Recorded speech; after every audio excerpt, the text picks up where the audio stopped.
Video made at Rollideo.com. Creating a video is now extremely easy with Rollideo. Victoria's Secret brand CEO Amy Hawke has resigned less than a year into the job, the company said Tuesday. Hawke, who was also CEO of the company's pink apparel brand geared to teens, notified the company of her resignation last week, the company said. She will leave Victoria's Secret in March.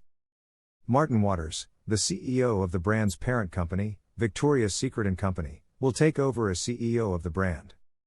Shares of Victoria's Secret dropped 8% on the news during after-hours trading Tuesday.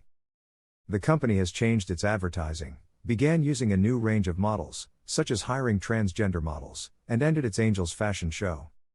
The company was taking its brand in a new direction, under pressure from woke activists who accused the company of not being inclusive of all different body types. But Victoria's Secret sales have been uneven since the start of the pandemic.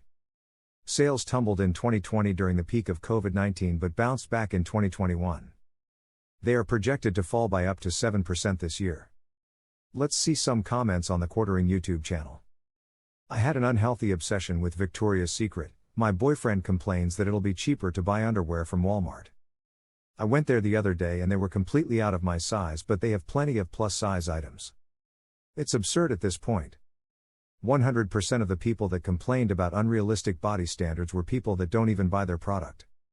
There was a time when a company would do market research, and actually survey customers to see what they like, before rolling out a new product or campaign. I miss those days. I always say this, it's not about the money they know is gonna fail. It's about the message, the social engineering, the change of the society, the ideology. They think they know better, they're above you. Market research used to be finding out what the consumer wants and what they are willing to pay for it. Woke is telling the consumer what they should want and then telling them how awful they are for not wanting what they are told to want. In the woke world, the customer is always wrong. I always enjoy seeing companies get woke and go broke. It's almost a hobby. Went from catering to 95% normie market to 5% identity market. Absolute masterclass move. It's almost as if the Twitter screamers don't actually buy any of the products that these companies bend over for. As a straight woman who shops at Victoria's Secret, seeing body hair and shaved heads on all size models was not getting me into a shopping mood. Devaluing your brand rarely if ever pays off. What a genius CEO. One really can believe that they go out of their way to purposefully hire incompetent leadership at companies these days on purpose. I remember when Victoria's Secret first showed up in the malls. It was a beautiful store. The way it was set up was quite elegant.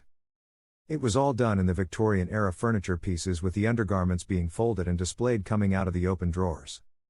They had Victorian music playing softly throughout the stores, and the scent came from the sachets placed within the drawers and at different areas within this beautiful, classy and appealing store. Walking in, you felt like a lady, and it was just perfect. They need to go back to where they started, because trying to fix something that was never broken will ultimately end in the product's demise.